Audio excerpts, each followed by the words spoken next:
Welcome back. Yes, now Mr. Adegboruwa joins us next. He's a senior advocate of Nigeria, and he's here in the studios. Good morning. Thank you for coming on today. Thank you for having me. Good morning. Good morning. Yeah, so let's talk about the Edo elections. More reactions coming through from that elections, but different groups, of course, did observe it. But let me ask you first, from what you've seen and read, what do you make of it? I think that generally, I believe that we still have a long way to go in terms of leadership recruitment. Remembering that the process will commence obviously from the primary election of the political parties and then dovetail to the main election. Understanding that the major focus of election is always about free contest, credibility, and also the issue of secret ballots. Those factors played out in this election in terms of the turnout of the voters, and then the issue of pressure on the secret ballot. If your decision becomes influenced by extraneous factors beyond your own will, then the issue of free will comes into question. Everybody who had participated in the election in Edo State has confirmed that there was vote buying by virtually the major political parties. So you couldn't say that the people actually exercised their free choice if it was influenced by other considerations beyond personal decision. So you will see that maybe you could have the view, for instance, that the ruling party deliberately imposed poverty and suffering on the people in order to use it as a factor to weaponize, their choice. Ruling party, federal or state? I'm talking about federal. Federal. Yeah. Okay. So you look at that, but you also agree that, unlike other elections, the conduct of the electorate in Edo State assisted in achieving some measure of peace, unlike cases where in the past people will come and take away the ballot boxes, disrupt the proceedings, So if you're going to look at the election generally, you will say that maybe INEC needs to look at issues relating to logistics, because you wouldn't believe that in an election in 2024, materials will arrive late in places like Benin City, which is the metropolitan center of Edo State. Something that INEC will have to look into. Just something that you said, I've been trying to make a sense of it. When you say we still have a long way to go, it's a little intriguing. We've been doing this almost 25 years now, going back and forth on elections. Every election day, particularly for national elections or gubernatorial elections, be it general or off-cycle, we talk about the same thing. We need to tinker with our processes. We need to tinker with our laws. Is it a problem of the laws, the problem of the people executing the laws? Is it a problem of the law or the problem of the political parties, the major institutions, the electoral umpire, the political parties, and their active persons, the politicians, or that of the people? I think generally when it comes to a stage when people consistently witness a process that does not lead to the final outcome of their expectation or their will, they resign. And we must analyze the Edo election in that perspective. People in Edo State, maybe about 3 million, about 2.6 of them agreed to register for election. Only about 2.4 actually collected PVCs. But the people who actually participated in the election are just about 600,000. So you see the culture that people have resigned. They've lost faith in the system. It's not even about the laws at all. Well, even if you amend the law and people are no longer having confidence in that system, we'll keep coming out with this kind of result. I checked the NBA, Nigerian Bar Association Electoral Monitoring Group report. We had a polling unit where there were 1,026 registered voters in that particular polling unit. Only 10 people turned out for the election out of 1,026. So we had over 1,000 people who were not interested. Is it that they're not interested? Or, you know, I don't like talking about elections in Nigeria, and it's because every time there's an election, off-cycle or regular cycle elections, we have the same conversation. Doesn't feel like anything is happening. Doesn't even feel like anything's getting better. People try to talk about the improvements that have been made in the electoral process, and they talk about the IREV and the BVAS and things like that. But trust in the electoral system. Trust that your vote counts. Nigerians are gradually getting to a point where they don't care anymore. Not because they don't, not because they hate the system or they don't want to care, but because it just feels like, what's the point? Why would I put myself through all of that trouble and then knowing that, you know, things like this would come up, the vote buying and all of these issues that we're hearing coming from civil society organizations? I want to be able to get solutions. How do we get, people say, how can INEC win the trust of the people back? But let's talk about it on a broader scale. How do we get Nigerians to trust our electoral process if over the years it's coming off across as though the process doesn't matter?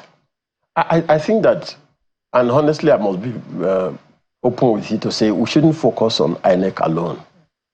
The general trend in Nigeria is that a ruling party is unwilling to lose power and will do everything to retain that power.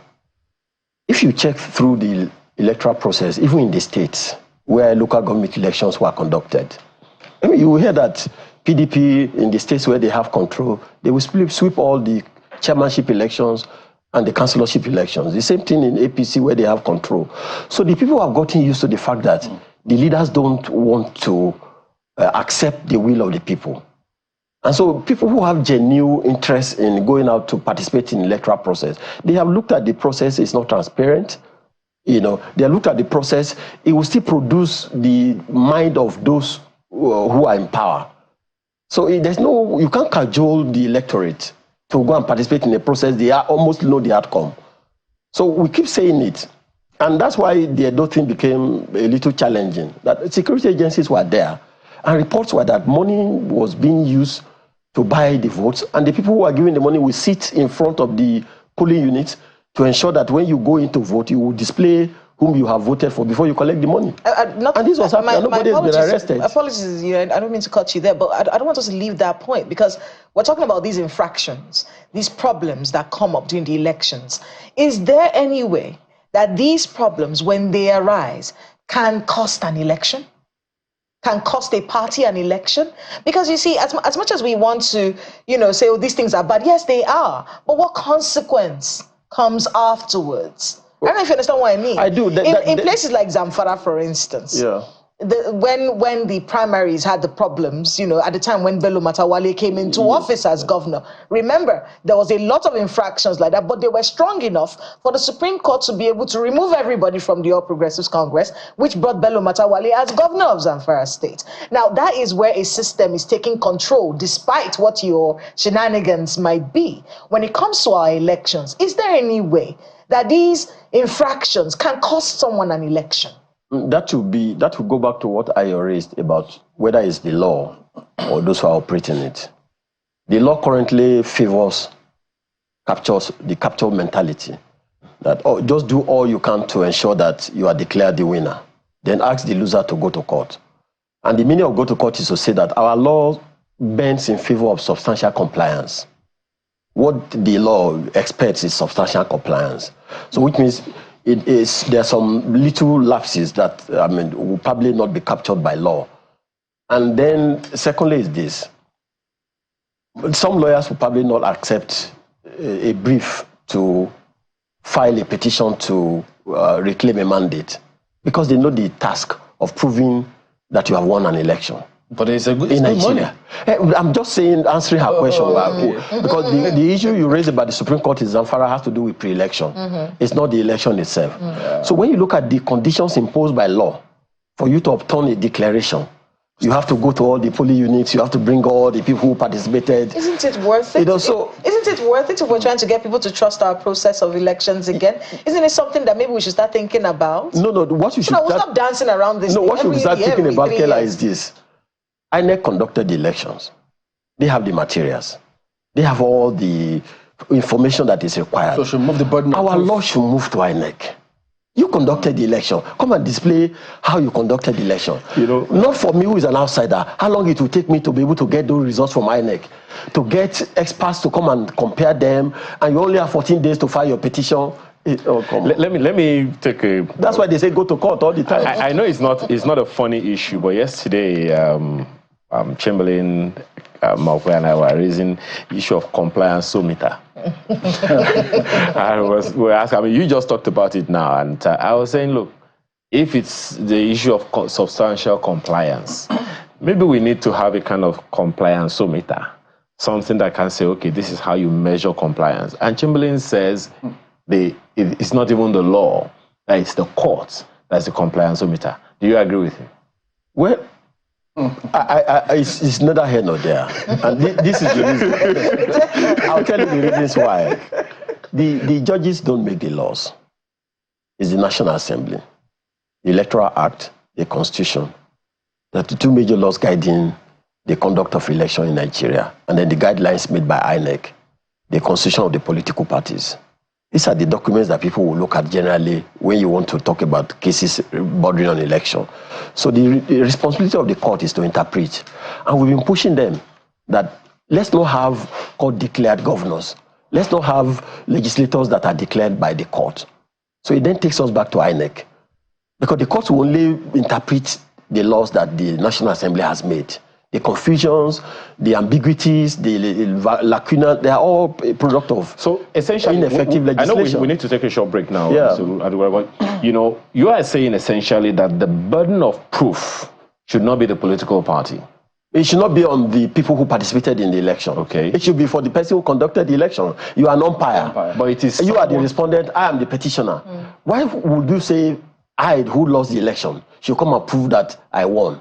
But you are the one taking the case to court. You are the one who has an issue with the declaration of INEC. Yes, that's the point we are making, that if the election is conducted in an atmosphere where you have facilities, you have access, everything is transparent, as soon as you go to the INEC portal, you can get the results. It's so easy. But when you get to a system where only INEC has the capacity or power to release those results to you, there's nothing you can do. But isn't that the reason we have IREV? The IREV is still INEC's property. Yeah, so you can't have it yourself. You can't go and tender it in court. Why not? It's in public. It's a public document. No. By law, the person who has otherwise every other person will be trending whatever it is they have, including fake IREV. So you can only take the one that comes from INEC. So you see what the point is the court will determine in our current circumstance. If everybody is allowed to bring IREV, then there will be crisis. So that's why you allow only the INEC. We're back in just a moment. Just a quick break. Don't go away.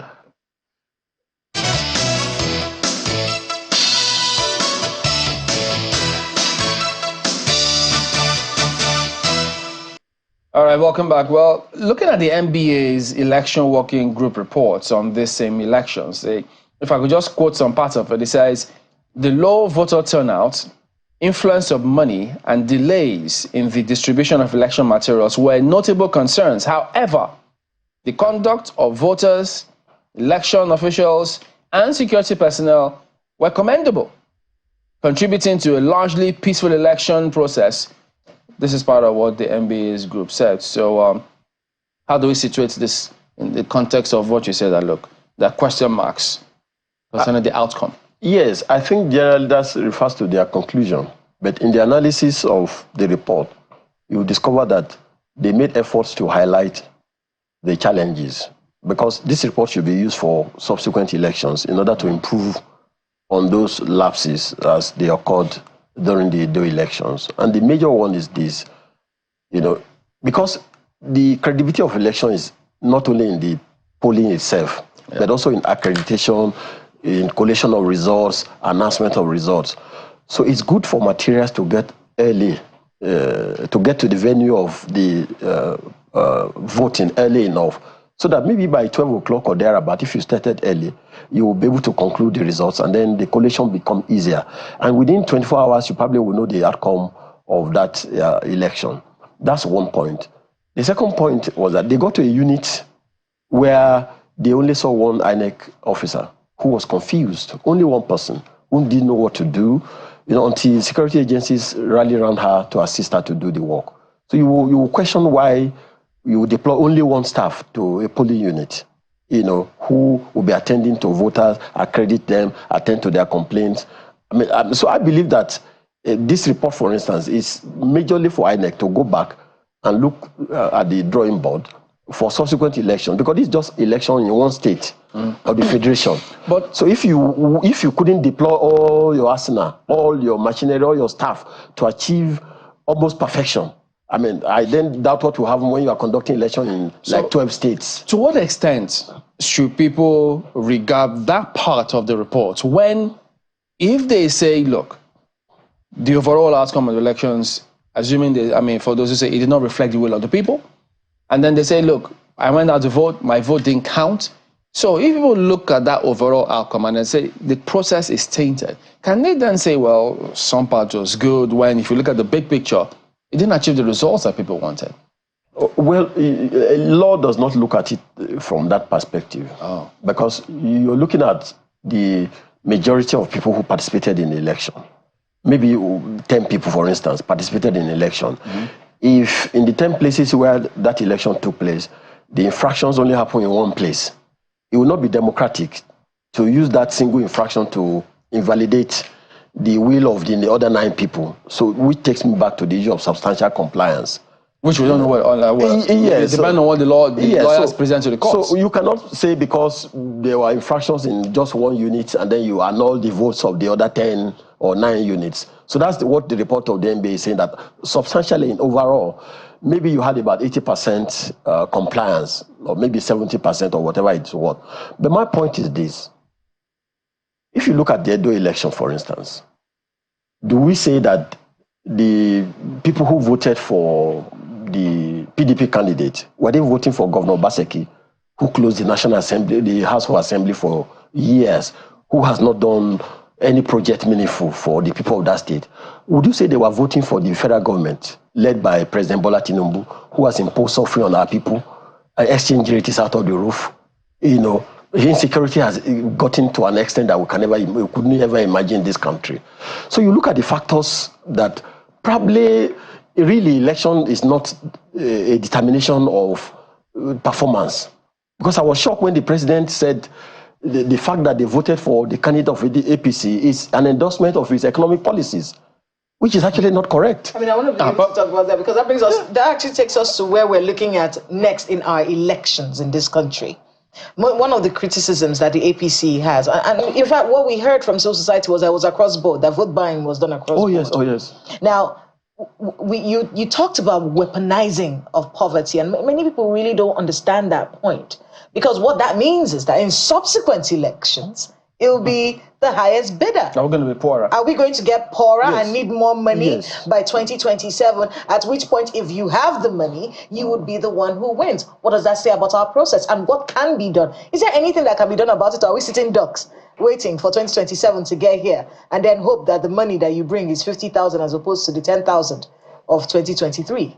I think that the policy generally of those who are in power is to frustrate the people, make life difficult, such that at the time the election will be on your doorstep, you have no choice than to accept, collect money and go and cook. I think that's just okay. That's what they say nowadays. So you see that those who don't need that money will stay at home. And that's what played out in Edo. Those who don't require 10,000 to survive, they didn't come out. It was the people who had been put at the mercy of the wickedness and difficulty of government policies that actually took part to participate in the election. And that's what's happening. Yeah. Because in Edo State, for instance, the presence of the military, the presence of the security agencies, even though desirable, also assisted in sending everybody back home. People were sending warnings to their children, please stay at home. Watch your life. But to the question of money playing a role that Kayla mentioned, in the same report of the EWG of the NBA, they're asking for stronger measures to be implemented to prevent political parties from using money to influence voters. The question is, what are the measures that are necessary again? which is the reason I was asking whether the political parties were supposed to play a role in the entire process. So what measures do we have to discourage vote buying? And what are the other measures that you think the NBA could be referencing here? In the places where they noticed these absurdities, the security agencies were there. Not just NBA, Yaga Africa also brought the same report. That you openly see people discussing the volume of what you will take for the voting. So security agencies were there. Oh, dear. So as long as security is in the hands of the ruling power, it's a difficult thing for us to expect some level of neutrality. Because the political party in power was bent on capturing the state, if I can use that word, capture. And they are in charge of security. So it became a matter of the highest bidder then. So they would turn the blind eye to such process. So in our own system, in subsequent elections, even though we desire that security agencies should participate in the election to assure citizens of freeness, fairness, credibility, so long as the ruling party is in control of the security agencies, they will always use it to advantage. Let's wind down with one of the points you were making about the president saying this validates our policies. Because, I mean, isn't that what it is? Because, as you said, those who didn't need the money didn't come out. So if you didn't come out, and then people go to vote, and whoever wins, the person will say, look, they like my policies. That's why they are voting. So it may sound ironic. Isn't that realistic? That's the way it just looks. Chimalin, virtually everybody who wants to travel to the east, to the north, go through Edo State. Let's just use road network. I understand your point. Yes. But the thing is this, maybe the lessons there is this. Those who should have come out to vote, who didn't come out to vote, by not coming out to vote, this is the meaning, this is the implication of not coming out to vote. No. So if they want to change it, if you don't want them to say, you like my policy, that's what I want, then go out there and vote. No, it's the other way around. Which way? Okay. The people who didn't come out to vote have made a declaration of lack of confidence in the electoral process. But that's what Chamberlain's point is. If you don't vote, it's a vote. No, I'm saying if that you don't vote, it's a vote. No. You voted for the person. No, Kela. You voted against the person that's supposed to win. This is the point I'm making. Not voting is a vote. No, this is what I'm making. Make the voting less cumbersome. Make the voting attractive. Make the voting in such a way that if I vote, my vote will count.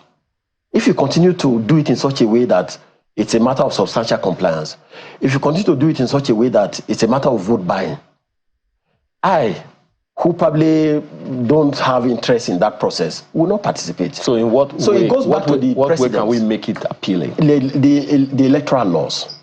The National Assembly should review the 2022 electoral What law. aspect? Every of the law, the ambiguities, when do you resign to contest elections, the courts have had to walk overboard to interpret these provisions. So collate those decisions and then come out with, an amended draft. Secondly is that we said break INEC. Break it completely. INEC is too powerful. INEC is too big. Conduct elections. You are in charge of logistics, you are in charge of campaign, you are in charge of announcing results, you are in charge of voter campaign, you are in charge of monitoring primaries. No single agency can achieve. Is it possible to make vote buying such a heinous offense?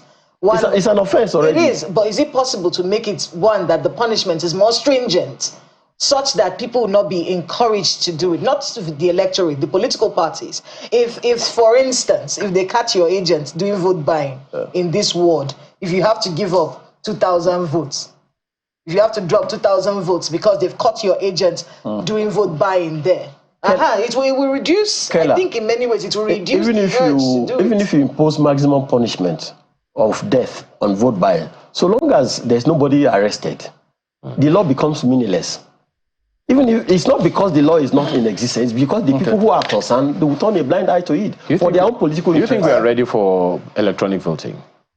Full electronic voting? In the light of network issues, illiteracy, it will be a big challenge in Nigeria. Be a big challenge. But if people don't come out to vote, the implication is that whoever goes out to vote, that vote will count. If you're in your house, your vote cannot count on your house. If the electoral system is not attractive, it's not simplified, if it's not made to produce the outcome of that vote, it's a disincentive for people to come out. So it goes back to the ruling party, the government, the security agencies, National Assembly, work out a system that will make the outcome of the election reflect the will of the people. Well, interesting point, Mr. Adegboruwa, Senior Advocate of Nigeria. Thank you for your time this morning. Pleasure. Thank you. Let's see. I think we can we take one or two? I don't know. Okay. I see quite a number here. Festus says that no life was lost in Edo State governorship election is good. Even if angels came down from heaven to conduct our elections, losers will still allege rigging even when they have no concrete evidence. There is no doubt that the Edo governor-elect will have a lot on his hands when he assumes office. He must look beyond his campaign slogan and sound bites to provide good healthcare, education, infrastructure for the people. Well, here we come. But Jesus for the street, thank you so much. Festus, everyone who sent us messages, thank you all so much for all of your messages. But we're out of time, unfortunately. Yeah. Maybe we'll try and take them tomorrow or something. We'll try. We'll see. We'll try. Keep sending. If you don't send them, we won't have anyone to read. We'll see you tomorrow. I'm Chamberlain, so goodbye. Have a great day ahead. I'm Kayla Magwa. And I'm Ayo Makinde. Bye for now.